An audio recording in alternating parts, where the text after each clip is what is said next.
Hiya, Fours. This is just getting exciting now. The Secret Seven have got their mystery to solve. So let's see what we find out now in Chapter 6. It's called Finding Out a Few Things. All the Secret Seven set off at once, feeling extremely important. Scamper went with Peter, Colin and Jack, his tail well up, and he also felt very important.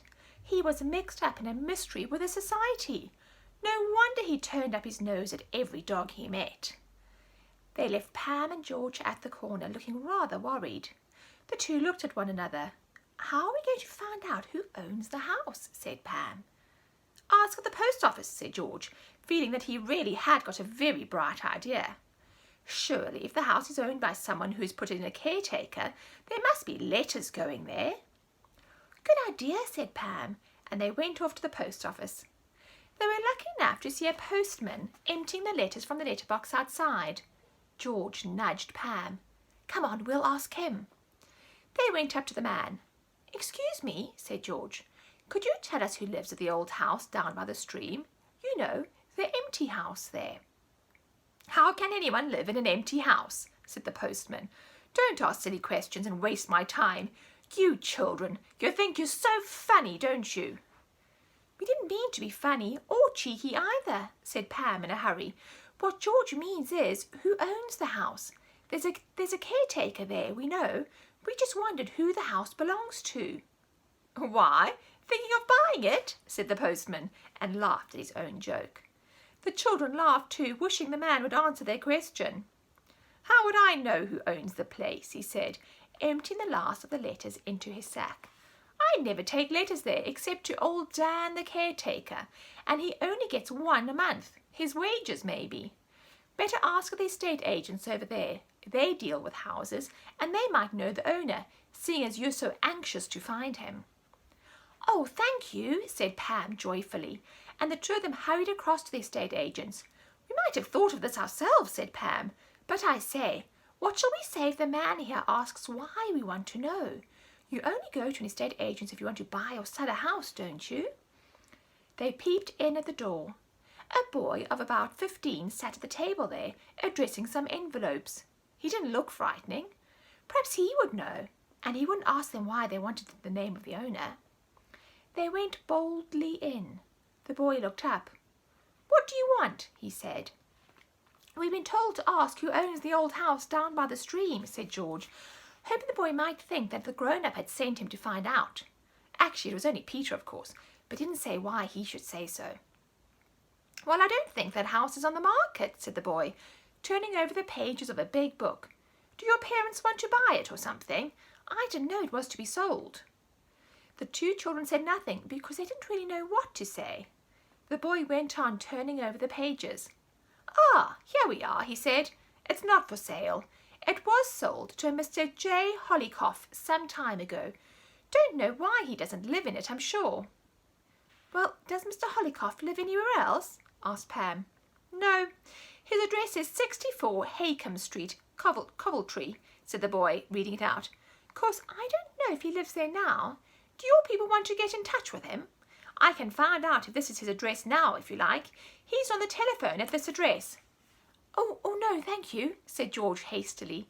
"We don't want to know anything more, as the house is, not for sale. Thank you very much. Good morning." They went out, rather red in the face, but very pleased with themselves. "Mr. Hollycoff," said Pam to George. "It's a peculiar name, isn't it? Do you remember his address, George?" "Yes," said George. He took out his notebook and wrote it down. "Mr. J. Hollycoff, 64 Haycombe Street, Coventry. Well, we've done our part of the job. I wonder how the others are getting on." They were getting on quite well. Janet and Barbara were busy examining the tracks down the lane that led to the stream. They felt quite like detectives. "See, the car with the van behind, or whatever it was, turned into the lane from the direction of Templeton." "It didn't come from our village," said Janet. "You can see quite clearly where the wheels almost went into the ditch." "Yes," said Barbara, staring at them. "The tracks of the van wheels were narrower than the wheels of the car that towed it, Janet. And look, just here in the snow you can see exactly what the pattern was on the wheels of the van. Not of the car, though. They're all blurred." Don't you think it would be a good idea to take a note of the pattern of the tyre, said Janet. I mean, it might come in useful, and we could measure the width of the tyre print too. Well, I don't see how those things can possibly matter, said Barbara, who wanted to go down the lane and join the three boys. Well, I'm going to try and copy the pattern, said Janet firmly. I'd like to have something to show the boys. So very carefully she drew the pattern in her notebook. It was a funny pattern with lines and circles and V-shaped marks. It didn't really look very good when she had done it. She measured the print as best she could. She had no tape measure with her, so she had placed a sheet from her notebook over the track and marked on it the exact size. She felt rather pleased with herself, but she did wish that she had drawn the pattern better. Barbara laughed when she saw it. Goodness, what a mess, she said. Janet looked cross and shut her notebook up. Let's follow the tracks down the lane now, she said. We'll see exactly where they go. Not many vans come down here. We ought to be able to follow the tracks easily. She was right. It was very easy to follow them. They went on and down the lane and then stopped outside the old house. There was such a lot of all kinds of marks there that it was difficult to see exactly what they were. Footprints, tyre marks, places where the snow had been kicked and ruffled up. It was hard to tell anything except that this was where people had got out and perhaps had had some kind of struggle. Let me show you the picture. The girls walking up the lane.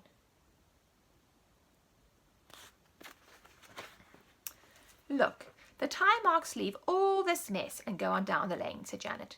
She looked over at the gate longingly. Were the boys in the old house with the caretaker? Well, let's go and see if we can find the boys, said Barbara. No, we haven't quite finished our job yet, said Janet. We ought to follow the tracks as far as they can. Come on, we'll see if they go as far as the stream. There are two lots of tracks all the way down the lane, as we saw, so it's clear that the car and the trailer went down and then up again. We'll find out where they turned. Well, that was easy. The tracks went down to a field gate almost to the stream. Someone had opened the gate and the car had gone in with the trailer and had made a circle there, come out of the gate and turned up the lane. It was all written clearly in the tyre tracks. Well, that's the story of last night, said Janet, pleased at their discoveries. The car and the thing it was pulling came from the direction of Templeton, turned down into this lane, stopped outside the old house where people got out and messed around. Then it went down to the field. Someone opened the gate. The car and the trailer went in and turned and came out again and went up the lane and disappeared into the night. Who or what it brought in the trailer van, goodness knows. Funny thing to do in the middle of the night, said Barbara. Very odd, agreed Janet. Now, let's go back to the old house and wait for the boys. It's almost 1 o'clock, said Barbara. Do you think they're still there? They hung over the gate and watched and listened. To their horror, the old caretaker came rushing out as soon as he saw them, his big stick in his hand. More of you, he cried. You wait till I get you. You'll feel my stick all right, pestering, interfering children. You just wait. But Barbara and Janet didn't wait. They fled up the lane in fright as fast as they could possibly go into the soft, thick snow. And that ends that chapter, Year 4s.